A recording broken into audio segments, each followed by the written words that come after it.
For 75 years, WGAL has been a part of the Susquehanna Valley, celebrating your successes. That is absolutely an incredible number. Providing information during challenging times. I'm standing in the middle of what used to be Route 272 South Prince Street. Guiding you through danger. A bit of a spin in here. Okay, you see how those clouds spin around. And providing hope. I am happy to welcome you to the celebration of hope and freedom. Even in the darkest of times. Tonight, we're going to look back at some of the biggest stories through the eyes of the people who covered them. We'll look at our community and how we've grown and changed together. And we'll look at what's next. And while we don't know what the future holds, we know we'll be right there with you. This is a WGAL News 8 Chronicle, 75 years of service. And good evening to you. I'm Lori Burkholder. And I'm Jerry Gish. 75 years ago today, March 18th, 1949, WGAL first hit the air. We signed on as Channel 4, but 3 years later, we switched to Channel 8, where we've been ever since. And the first WGAL studio, that was right on Queen Street here in downtown Lancaster, but we needed more space. So construction began in 1955 on the building where we are today. This building's believed to be the first building ever built to be a television studio. Over these 75 years, we've been with you in your communities, covering news as it unfolded. Matt Barcaro looks back at some of the events that changed the Susquehanna Valley's history. It is a serious situation. 5 days of fear and anxiety in the Susquehanna Valley. Every dose is an overdose. Every dose of radiation is an overdose. We knew something was wrong, something that was terribly wrong, but we didn't know what. A series of glitches and worker mistakes led to a partial meltdown at a nuclear reactor on 3 Mile Island in Middletown, Dauphin County. Well, the problem was nothing like this had ever happened. And the engineers who built 3 Mile Island said it was fail-proof. It would never fail. Well, it did. The world media descended upon this area. Everybody was scared. WGAL reporters worked to find the most pressing information as the disaster unfolded. Non-contradictory information has been a rare commodity indeed. Cutting through rumors and misleading information from the reactor's operator. The safety of the plant's adequate. The systems function the way they were supposed to. Schools and businesses closed. Pregnant women and small children were told to leave to avoid getting exposed to any radiation leaks. People came to us, called to us. They would stop me on the street when they say, what should we do? You know, as best I could tell them is listen to what the officials say. To be no reason for panic. It was one of those stories that just demanded continual attention because it affected us, it affected everybody near us, and it affected the whole nuclear power industry. In fact, the partial meltdown led to more regulation of the nuclear industry across the country. It was, I think, a shining moment for WGAL. But what happens if the situation gets worse? The viewers learned that they could depend on us. They could turn to us, and we would give them the accurate information as best as we had it. Going to the main gate, we have a large formation in there already. When we got there, that entire sky was lit, was bright orange from a big fire, and I thought, if there is anybody inside, there's no way they're going to survive that.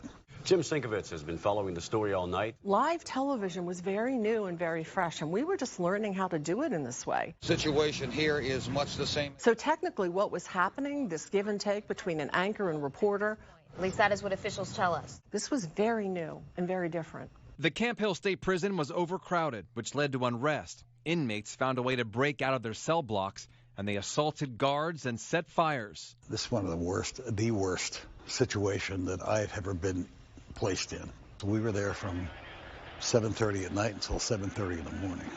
I think it was very important for everyone, but especially the folks who lived there in Cumberland County, to see what was happening. I mean, it was scary when you think about it. Like, what if the inmates escaped? What if the guards were killed? All of these questions. Are you in a position to know exactly where everyone is? So I think we were able to bring the news live. We were able to be reassuring in this way. And we were also to be completely transparent for the first time with live television. So we stayed on because of the seriousness and the nature of this story. And it was good what we did. You were looking at obviously a very disturbing live shot there. People were starting to gather in the newsroom. I was thinking, oh, this is clearly an accident. And at the time, our general manager was in the newsroom, and he said, no, Ann, this is an act of terrorism. Freedom itself was attacked this morning by a faceless coward.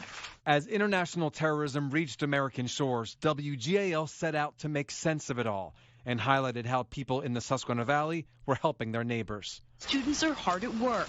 They're packing up the supplies, encouraging notes, and 10,000 pairs of socks. We had the privilege of just a few days after September 11th going into Brooklyn and delivering these socks and these messages of hope from students in Lancaster County. And it was one of the most overwhelming experiences I've had as a reporter. The Susquehanna Valley was intimately connected to the tragedy of 9/11, with local victims in the World Trade Center and on the planes that were hijacked. That includes Charles Burlingame. Well, it's really sad to stand here. Whose brother Mark invited News 8 anchor Kim Lemon to the Pentagon a year after the attacks. The plane penetrated the floor where we're standing. That made WGAL the first TV crew to be allowed inside to see the renovations at the site of impact. Wow. It was an extraordinary opportunity to show the viewers something that no one had seen before. Found himself standing in the direct flight of Flight 77.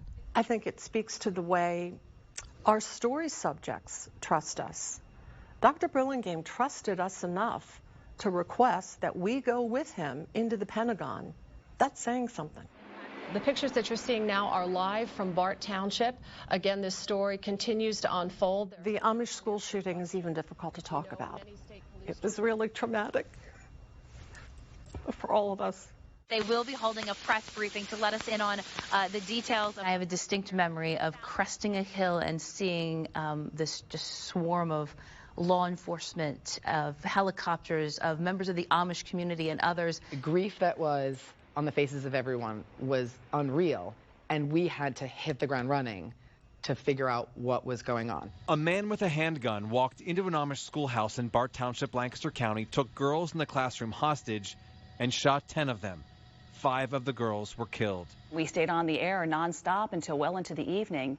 It was one of the most unbelievable, most tragic stories I think I've ever told. So you can see how traumatic this has been for the neighborhood. Now, for months, WGAL covered the investigation into the murders, but also how the community came together to heal. I think we gave it the coverage it deserved and the grace it deserved. Mr. Sandusky, any comments? Penn State assistant football coach Jerry Sandusky arrested and charged with sexually abusing young boys. I think almost from the get-go, the whole nation's eyes were on this case. The fact that so many people followed Penn State football made it essential for us, I think, to cover this from start to finish. WGAL covered the child sex abuse claims made against Sandusky and the fallout at Penn State, including the firing of longtime head football coach Joe Paterno. Joe Paterno is no longer the head football coach, effective immediately. The fact that Joe Paterno was fired and lost his job is collateral damage. The real damage was what was done to the young boys in this case. That became a sports story, a news story, a court story, but it was a story that had to be told. Jerry Sandusky is guilty on 45 accounts. A jury convicted Sandusky of the abuse, and state legislators reacted by passing new state laws, including requiring more expansive background checks for anyone who works with children in Pennsylvania. Child sex abuse is something that is often, unfortunately, in the shadows. We're looking at a live picture. And when this story exploded, as uncomfortable it is to talk about, it brought it into the light. And it was our job to not just end it that night with a verdict. Probably hundreds of people here. But it's something that we have a responsibility to continue to report with the goal, of course, of protecting the most vulnerable among us. All non-essential stores are to close in Pennsylvania. We need to eliminate as many physical contacts as we can to prevent this further spread of the COVID-19. We were afraid.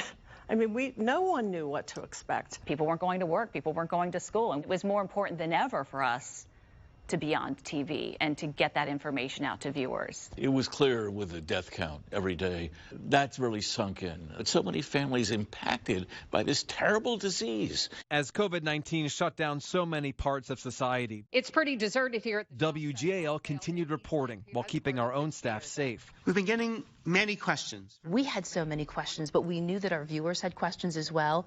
So we reached out to our viewers and asked them for their questions that then we could pass along. It's amazing how many people were watching those news conferences. I've never seen a situation where daily we are taking news conferences like that. But at the beginning of COVID, it was absolutely the right decision, what we need to do, because every single day things were changing. There are vaccine appointments available. WGAL was there to show people how to get vaccines, loans, and food. A lot of cars lined up at the York County Food Bank. By us doing the stories, people would see what the York County Food Bank and other charities were doing. You're going to go to this first cut. And knew that they were out there and available to help them. It was our job to connect people. And we tried our best to do that, and I think we did a great job in getting that information out. Another big story WGAL covered, the murder of Laurie Show in Lancaster County in 1991. And years later, WGAL was called upon by the courts. In 1998, Show's convicted killer, Lisa Michelle Lambert, was appealing. And because a witness could not testify in person, the trial moved to WGAL, and the witness testified via satellite from Pensacola, Florida. One of our studios was set up like a courtroom with a desk for the judge and tables for the attorneys. Lambert arrived in a gated area in the back of the station and was taken into the studio. And there were 8 sheriffs providing security. That was the first time in Lancaster County a satellite hookup was used to hear testimony from a witness. And you can see the story Susan Shapiro did that day on WGAL.com. We have a section called the News 8 Video Vault, where you can see it as well as other stories from our archive. Just scan the QR code right there on your screen. Something that affects everyone every day is the weather. Coming up next, look at the biggest weather events in the Susquehanna Valley over the past 75 years. We came in on a Friday, stayed all day Saturday. We were on air all day Saturday, and then wrapped it up on Sunday. From historic flooding to blizzards, we look back at how the News 8 storm team covered it all and how forecasting is evolving.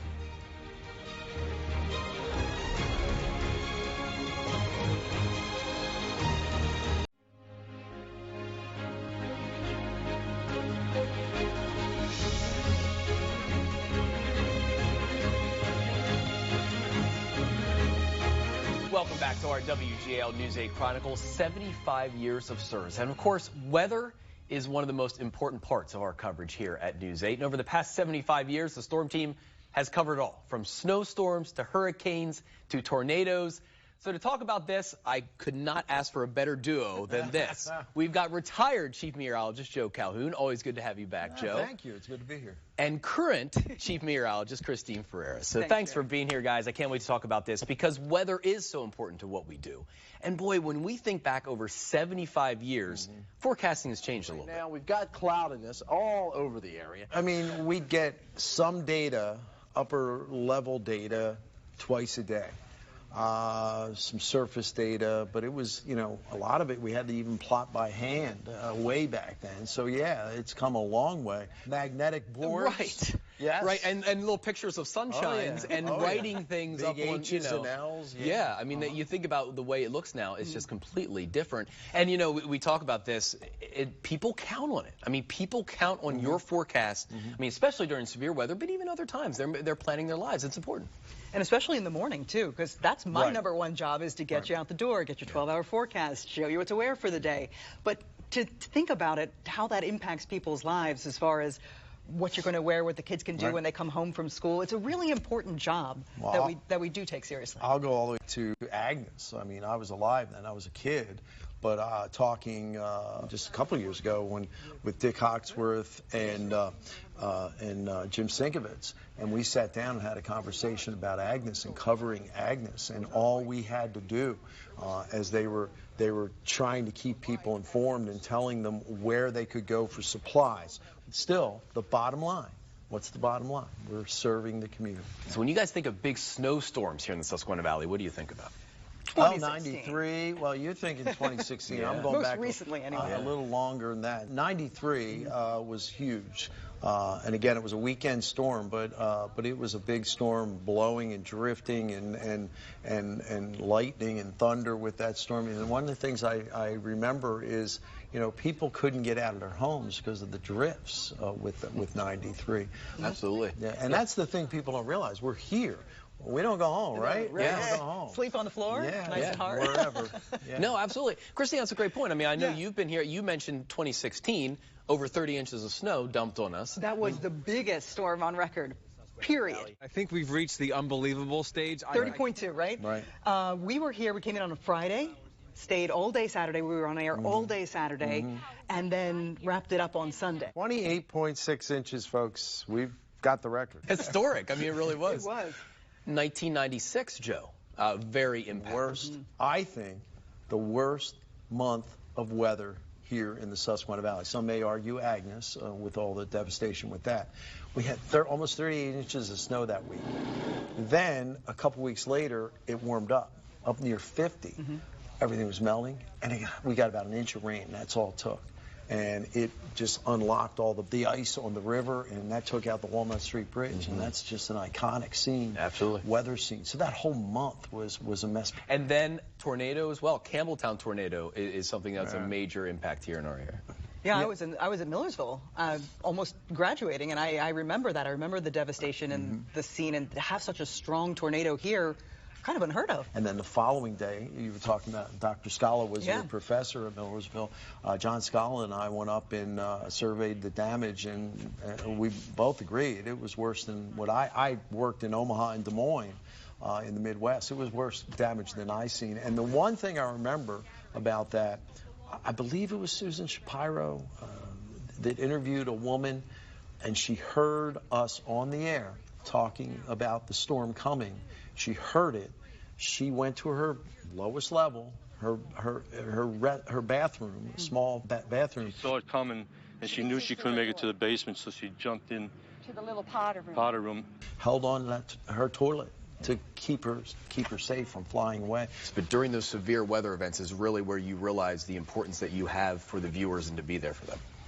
Well, I think that the fact that, and we've often said we take it as a responsibility. Yeah, there is a tornado watch up until 11 o'clock for the... It's our responsibility. It's our responsibility to keep the public safe. So we've moved from magnets and pictures of sunshine and writing on the boards up to this amazing technology. So what's the future? What do we look at here in the future of forecasting and the storm team here at WGAL? So we have a brand spanking new radar, Live Local 8. Right. We haven't even used it for a full year yet. Yeah. So we're really excited to see what it does in the summertime. And the difference between this radar and a National Weather Service radar is low level. You've heard us say that a lot. So what that means is the beam of these National Weather Service radars that surround us, they shoot really high up in the sky. They miss key low-level details. So we don't get to see snow squalls or tornado rotation, things that are super important and critical in issuing, warnings and getting people to safety in time. Thank you both for being here and talking about this. It was fascinating. Thank you. Thanks, Jerry. And it really was great talking to them about some of the incredible weather events over the last 75 years. And so many of us lived through that and, of course, worked through that, but they were pivotal moments, in our history. And life-saving information from the storm team through that as well. Well, some of WGAL's most rewarding work over the last 75 years has been teaming up with organizations right here in the Susquehanna Valley to support our community. Always a big deal, at WGAL, from fundraisers to the giveaways, graduations, and a focus on the arts. WGAL really backs its neighbors. Here's Caitlin Smith with a look back at some of those projects. $336,000. How about that? When WGAL teams up with the Children's Miracle Network this summer to continue raising money for sick and injured children and their families at Penn State Health Children's Hospital, we will mark the telethon's 40th year. WGAL has been a huge, huge impact. Incredible. Which means WGAL has been partnering with CMN for more than half the time the TV station has existed. Lori and Jerry, they feel like friends to us compared to just people interviewing for a telethon or a TV station. Haley Kehoe is just one of many children who have shared a personal story of survival during the telethon. 4 million. On February 9th, 2013, she had a severe brain bleed and ended up with vocal cord paralysis. Everything was kind of a black spot for me. I don't remember it. But her family says doctors at Penn State Health Children's Hospital and their state-of-the-art equipment saved her life. The money raised could not be raised without you and WGAL and all your awesome crew. 10 million, 5 And those aren't the only families benefiting from fundraising efforts in the Susquehanna Valley. WGAL also helps promote the Extra Give, which is 24 hours of online giving for organizations that impact our community. Aaron's Acres is one of those organizations. We have been very blessed with the relationship with WJL over the years, but especially with Extra Give, you are out and about all day, filming at different sites, bringing everyone together. Aaron's Acres uses the money to help kids with disabilities feel, well, just like every other kid, with the ability to go to a specialized summer camp where they can swim, play games. And we have snacks. The organization says it once raised $74,000 in just one day, thanks to the Extra Give. I cried most of the day. It's beautiful just to see everyone coming together and focusing on the important stuff. And since the first Extraordinary Give back in 2012, our community has raised more than $100 million for regional organizations. Our Coats for Kids telethon is helping children and families make sure their children are warm. He's 3 years old. He's showing out. He's the youngest of 6 kids in this family and the only boy. We got just Sally. She's 5. The oldest, Emily, is 13. We talked to Isabel, who's 11. I saw a lot of cute coats everywhere, so I didn't know what to pick. For the last 3 years since COVID, that changed everything. The family has been relying on the Salvation Army for new coats. It's like going to a regular store shopping clothes where, their expressions alone on their face, it's awesome. And generosity like this gives everybody hope. And they gave me hope. Well, Coats for Kids telethon. Good morning, folks. This year will mark WGAL's 30th Salvation Army Coats for Kids telethon. Last year, it raised more than $125,000, enough to buy about 3,500 coats for kids in need. It's a blessing. It's a blessing. Even if at the end of the day, some of them don't want to wear their coat. And from kids getting coats, Olivia Lauren Keener, to kids getting caps in the school district of Lancaster. We were really, of course, stressing out is how can we make graduation special for this senior class that was really not getting so many of the things that usually seniors get. It was 2020 and in the midst of the COVID pandemic. It was actually WGAL who came to us to say, how can we support you? A partnership and a plan to broadcast the graduation on WGAL formed from there. For health and safety reasons, the 4,000 people who would normally show up to an SDOL graduation couldn't. But now, even more could tune in. I was watching it online today, and it brought tears to my eyes because it was a big, big deal. The Central PA chapter of the American Red Cross has answered the call for countless emergencies. Red Cross volunteer Dean Lease from Hummelstown knows that firsthand. This is him helping and, yes, even doing the dirty work at a shelter in San Jose, California, following flooding there last year. All of their belongings gone.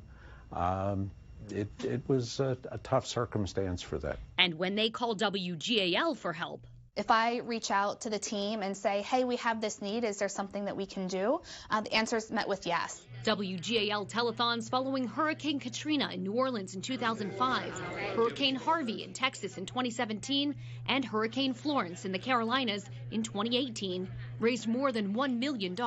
If each of us puts a hand on the rope and starts to pull, it's amazing what we can do together. Having WGAL as that thought partner during those times and that value in how much you're able to support us with that financial contributions through your network, through your audience is incredible. And just 2 years ago, WGAL also helped the Red Cross sound the alarm, which is a program where volunteers, including some WGAL employees, went door to door in the southeast section of Lancaster checking smoke alarms. Rolling up their sleeves, installing smoke alarms in homes in Lancaster City, that makes a difference. That saved lives. From the very beginning of WGAL, we have shined a spotlight on the community with our programs. I think that's still important in broadcasting, to have local people come on to a show and talk about their subject. We talk about politics, we talk about health, we talk about government. Coming up next, a look back at the programs WGAL has produced and what we're doing now to cover our community.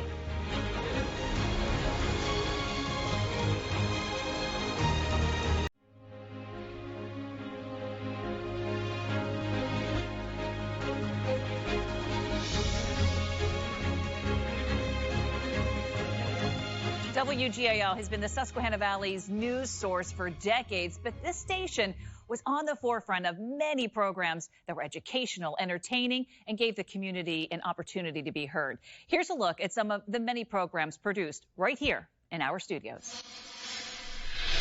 Oh, what people, oh, what faces. It's Monday Live. Call of the Outdoor. From the very beginning, WGAL has been a voice for the community and a place where viewers could see unique shows. Children's programs came to life starting in the 1950s. It was Mary Jane Landis and Jim Freed who brought Percy Platypus and Friends to life in 1954. The show ran for 20 years, and the puppets are now on display at the State Museum of Pennsylvania. In the 1960s, people would start their Sunday mornings with Gospel Train. So you just sit back, relax, open up your heart, and let the Spirit come in. With host David Shepard. My father was a pioneer. It was the first show that was produced and run by a black American male in central Pennsylvania. The show shined a spotlight on the importance gospel music played in the African American community. It was a source of pride in the black community. Dick Clark's American Bandstand got teens dancing to the tunes of the times. It was also the inspiration behind Dance Party on WGAL. The show debuted in 1961 with host Terry Abrams, Ginny Lou, and Trixie Jackson. Now here's Call of the Outdoors host, Harry Elliman. One of the longest-running shows on WGAL was Call of the Outdoors. It started in 1955 and ran for nearly 40 years. Hello and welcome again to Call of the Outdoors. Jack Hubley was its last host. It's bringing people and wildlife together. That's what was important to me. Jack later teamed up with his faithful sidekick Trusty and hosted Call of the Outdoors for kids. We had a live audience of kids, elementary-age kids, my dog Trusty as co-host, and then guests with all manner of critters. Over the years, there were many interesting programs like Stump Your Neighbor, Name That Brand, Romper Room, Cash Call, Today with Kay, and College of the Air. And then came a show that started a new trend in entertainment programs. PM Magazine started in 1980 with Kim Lemon and Josh Hooper. Stories were produced not just in the Susquehanna Valley. From downtown York, I'm Kim Lemon. And I'm Blake Powell. But worldwide. We're headed on a 20-hour flight to the Orient. It set the groundwork for other shows to follow, like Susquehanna People and Live from Studio A. 1230 Live started in 1990. It was one of the few locally produced shows of its kind in the country, a variety program dedicated to the people, places, and faces of the Susquehanna Valley. The show ran for a little over 10 years. The issues affecting you, revealed, explained, discussed. Today, WGAL continues to cover issues important to viewers through WGAL 8 In Focus. In Focus is our public affairs program, which can be anything really, from government affairs to community affairs to health. I think it's important to have a local program that touches on every community in the Susquehanna Valley in various ways. This is WGAL 8 Brainbusters. Brainbusters is another program still produced at WGAL, highlighting academic excellence. Brainbusters is a televised quiz show featuring two teams of high school students answering a variety of questions, from math to science, history, geography. Congratulations. Thank you, Anita Smith. The trivia game show has awarded more than $200,000 to area high school teams over its 23 seasons. The programs may have changed over the years, but the commitment to the community continues, shining a spotlight on what makes the Susquehanna Valley a great place to live. Sports is such a big part of the Susquehanna Valley, from high school to college to the pros. The WGL sports team has covered it all. That was a very big part of it, was getting the whole community involved like that. Covering every community, from fields of the Susquehanna Valley to some of the biggest sports venues in the world.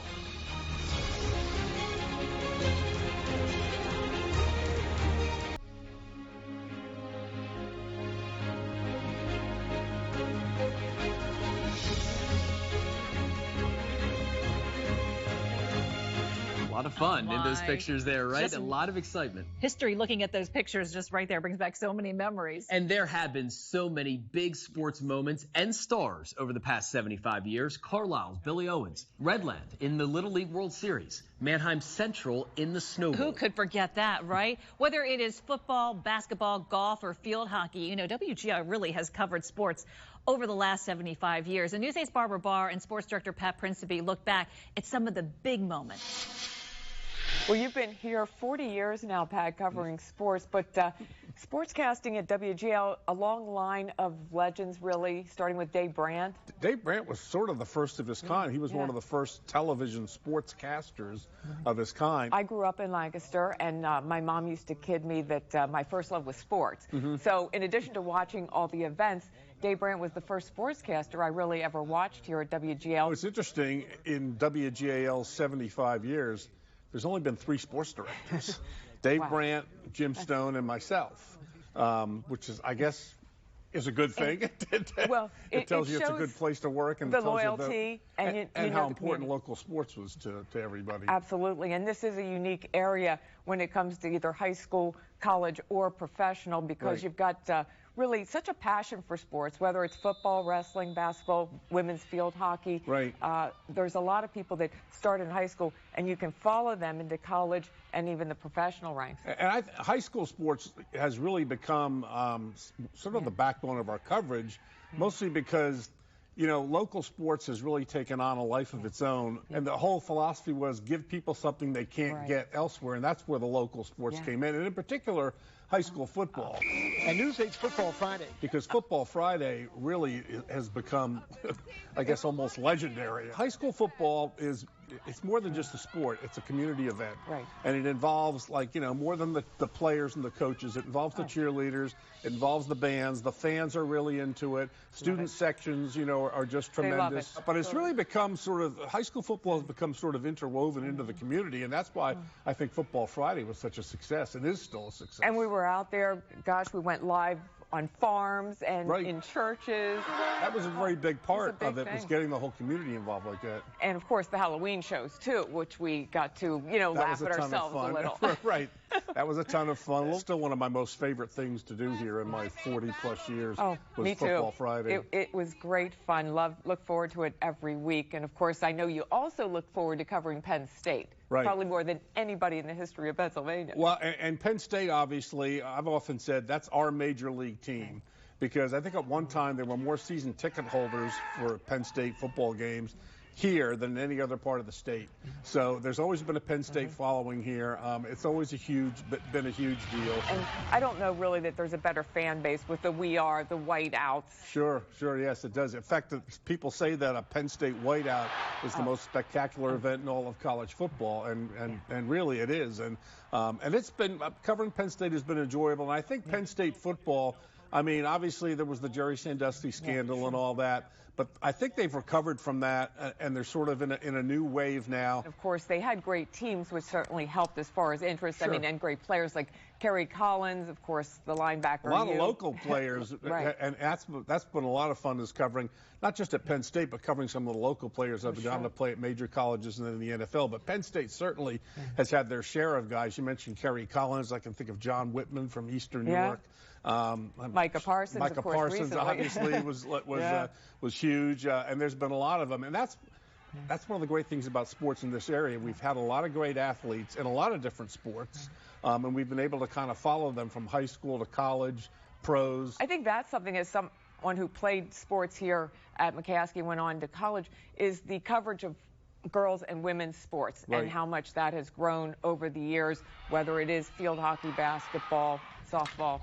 And we've been fortunate here. I mean, obviously, field hockey is a huge sport in Pennsylvania, especially this part of Pennsylvania. We've had a lot of great athletes who have come through, who have gone on to play for major colleges, who have gone on to play in the Olympics. And golf, we've got a big tournament, the U.S. Women's Open, returning to Lancaster. Right. But you covered a big event years ago. Well, the Lady Keystone Open for years was like one of the premier events in the Susquehanna Valley. My very first year here at GAL in 1983, June, that was the first thing I ever got to cover for them. And it was great. And back then, you know, you had Nancy Lopez, you had Jan Stevenson, you had Laura Davies, Amy Alcott, Patty Sheehan. I mean, there were all the Hall of Famers played at Hershey Country Club in the LKO. And the women loved coming here because the LKO was one of the best attended women's tournaments of the day. And of course, the U.S. Open back in 2015 at the Country Club set an attendance record. It did. And I would venture to say they're probably going to break that record when they come back. But the Women's Open this year is going to be the richest purse ever in women's golf. So there's going to be a lot of money on the line. And, I would be surprised if, again, the attendance record isn't broken, because that was a great event to cover, too, as well, because now you've got the best players in the world, playing. She's actually developed a relationship with Lancaster, the community, which is really nice to see. Right. And Lancaster Country Club is just a great venue for a golf tournament. Great talking to you, Pat. Yep, thanks, Barb. The In Your Side team has been asking the tough questions, holding the powerful accountable, and helping keep your family safe for years. But it's very satisfying to hear from people who have been impacted by what we're doing and some of the stories that we're telling. Coming up, hear from the team as they talk about the stories they've covered and why what they do is so important.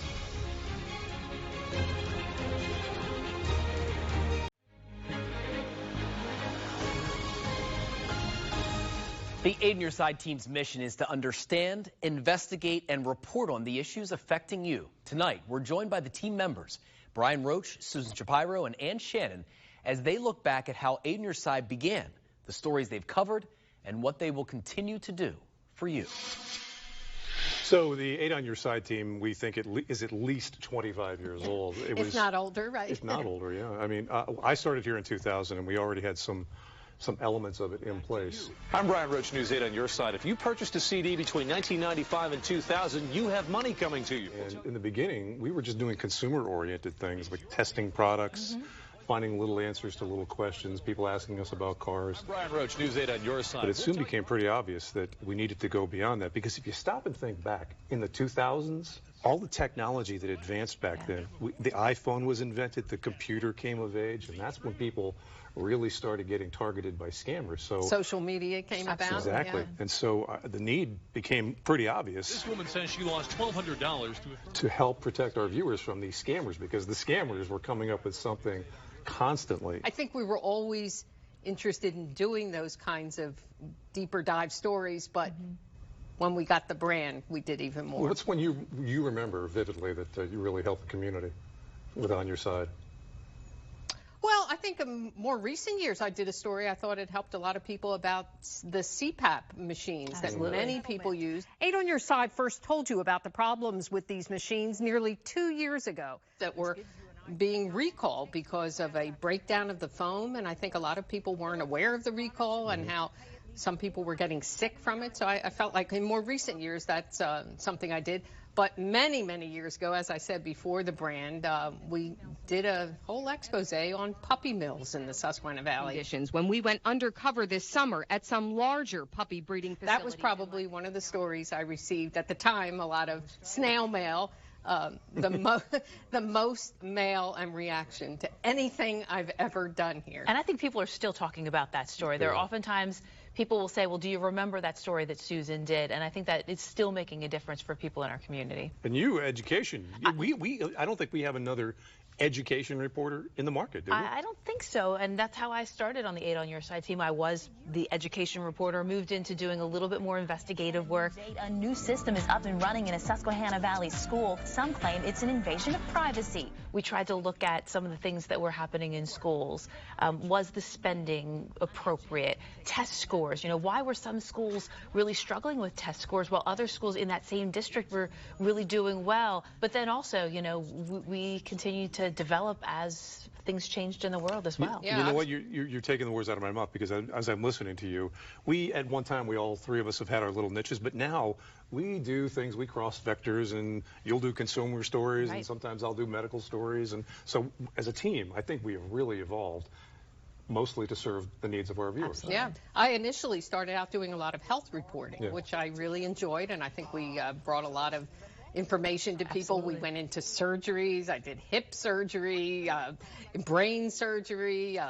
But that was something that a lot of people reacted to? The three of us have our roots here in this community. We have friends, we have neighbors, and we have these people who talk to us, and they ask us questions like this. And a lot of people don't realize that's the driver behind a lot of our stories. We're answering questions for our neighbors, for our friends, for our relatives. And I know you've often solved a problem for someone, and absolutely. you know, they've said, thanks to you, you made a difference. The best advice in a case like this, contact the State Attorney General's office. I have to say that is probably the best part of my job, is to have a viewer reach out to me, send me an email, or call me and say, hey, Brian, I got that scam, or I was approached by that thing that you talked about last night, and I knew, because you had it on TV, I knew it was a scam, I knew not to waste my money, or I knew what to do. That is probably the greatest compliment I think that any of us could get. Often, too, a story you've done, you may have gotten somebody their money back or solved that problem for that person you've done a story with. Yeah, we had that story where there was a bridal shop around here that actually they had stores all throughout the state, and we were getting a sudden influx, a bombardment, if you will, of calls from young women who were not getting their dresses. We heard from more than 800 people. 800 people in just our area alone. And this store had stores all over the state. And then all of a sudden, this store went bankrupt. The Attorney General's office stepped in the very next day and made sure that these people were going to get all of their money. So when we do a story like that, and we get results for people, and we get their money back, that makes us all feel good. Well, That's gratifying. One of my favorite stories of late has been, got an email one day from a woman who, from her home, could hear the bridge near her home making this lovely boom, boom, boom, boom. She said all hours of the night, waking her up at 3 in the morning, 4 in the morning, and she didn't know what to do. So she reached out to us. We went and talked to her, and really could hear in her story how this was. It was keeping her up at night. She wasn't able to sleep. It was distracting. So we did a story, and we reached out to PennDOT and said, hey, what's the situation here? And within the matter of weeks, PennDOT was on it and fixed the bridge. And I still hear from people who live in that area who say, wow, it's really nice that News 8 on your side could use your voice to help make a difference. Yeah. And it speaks to the power of television, of our brand, I think, that we can get results and satisfy that viewer. You've fascinated me with a whole bunch of stories you've done on things like medical marijuana. Absolutely. There's been so many advancements in the medical field the last 10 years. And you've been on top of that, trying to help people answer their questions. Yeah, in fact, we traveled to New Jersey when they first legalized recreational marijuana and got a look at what it's like there, if that's going to come to Pennsylvania. And we've also done a number of stories of people affected by the medical marijuana. I remember doing a story with a guy who ended up leaving his job because of some complications with his medical marijuana card, but just opened people's eyes, I think, to that whole new industry. 25 years at least that we could trace on your side. And I think we're all glad it exists. I think our viewers are glad it exists. And I hope it exists long after at least I'm gone. The Susquehanna Valley is such a giving community. When someone is in need, you always lend a helping hand.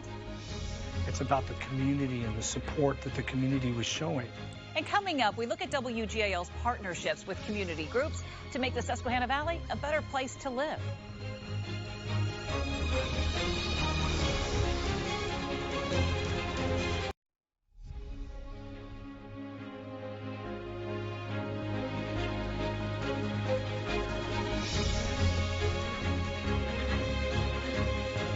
Boy, as you can see there, WGAL is active in the Susquehanna Valley. Very. We've been in parades and at booths and all kinds of events over the decades. And we also partner with the Susquehanna Valley organizations, a lot of them. Caitlin Smith continues her look at our impact in the community. These are their eyes, this is their nose. Medical scans are typically what help Dr. Karen Rizzo, an ear, nose, and throat specialist, give a patient medical advice. But one day a year, This is doctor's on call. she does it without ever even seeing the patient, let alone their scans. I could get anywhere from 10 calls to 25 calls. Dr. Rizzo is one of many doctors with the Pennsylvania Medical Society who have teamed up for Doctors on Call. The partnership started 22 years ago in 2002. Viewers call in anonymously and for free to talk about medical concerns. Some callers have gone on to become her patients, but she feels all of them were grateful. It's a really useful service that I think helps so many people in our community. And from a call-in segment to a call for action as WGAL helps support the YWCA's Race Against Racism. We have been supported in this event for over 25 years. People look forward to it. They collect T-shirts. It's really a coming together across the community. WGAL staff members, including myself, have been honored to help MC these events, which raise money for the Center for Racial and Gender Equity to offer education, training, and advocacy with the end goal of eliminating racism. We are supported by the business community in so many fantastic ways for this event, from banana donations, to corporate sponsors, to sponsors in the media like WGAL, and it takes all of these parts, right, so that we can have a fun, affordable, and successful event. Another successful event? Our total raise is $250,000. Was one that helped save the historic Fulton Theater in Lancaster in the height of the COVID-19 pandemic. This was a very frightening time for us where we didn't know what was going to happen, not just to the Fulton, but to the industry. If you remember, the arts were considered non-essential. But it's our entire life.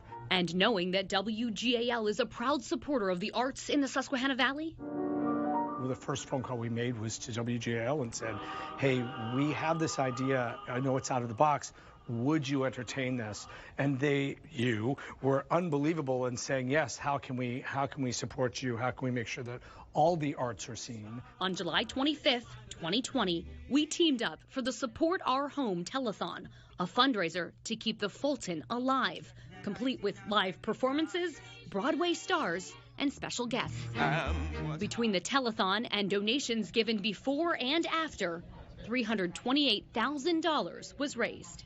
But neither this nor any of the events we help with would be possible without you, the News 8 viewers. And for that, we are all grateful. Well, as part of our commitment to the community in our 75th year, WGL has created Project 75. We'll be partnering with different groups to highlight what they do and to give back to the community. And you'll have the opportunity to help out with Project 75. We'll be announcing projects throughout the year. And just scan the QR code that you see right there on your screen to make sure you have the WGAL app. Important to have that. And our general manager, Cindy DeLuca, has also challenged WGAL employees to give back. We are so thankful to be a part of the Susquehanna Valley story, and we remain as committed as ever to advancing quality of life for all people who choose to live, work, and raise their families here. So as part of our celebration of 75 years of service, I've challenged all of our WGAL team members to use one paid day to volunteer their time in the community, supporting a great cause that is personally meaningful to them. It's part of Project 75, and we're well on our way to at least 75 team members volunteering one day of service by the end of the year. That's 600 hours of active community service benefiting many diverse causes. And this is really just one small way that we are using this monumental moment in our history to remind ourselves of our purpose and to reaffirm our commitment to working hard, achieving higher expectations, and raising our own bar as we continue to strive for excellence in fulfilling our mission. As free over-the-air broadcasters and local journalists, we have a unique responsibility to be here for you. We are real people living here in the community alongside you. We are meteorologists keeping you safe here in your hometowns. We are reporters investigating the facts on issues that impact you here. We are a means to enable local businesses to thrive. We are your neighbors telling your real-life stories. Thank you for welcoming us into your lives. And thank you for choosing WGAL yesterday, today, and tomorrow. It's all part of our giving back to the community. I can't wait to do my community service. Well, and a lot of us work here, raise our families here, so it's all about giving back, which is very important. Well, thank you for joining us for this WGAL News 8 Chronicle, 75 years of service. We look forward to serving the community for the next 75 and beyond. Good night.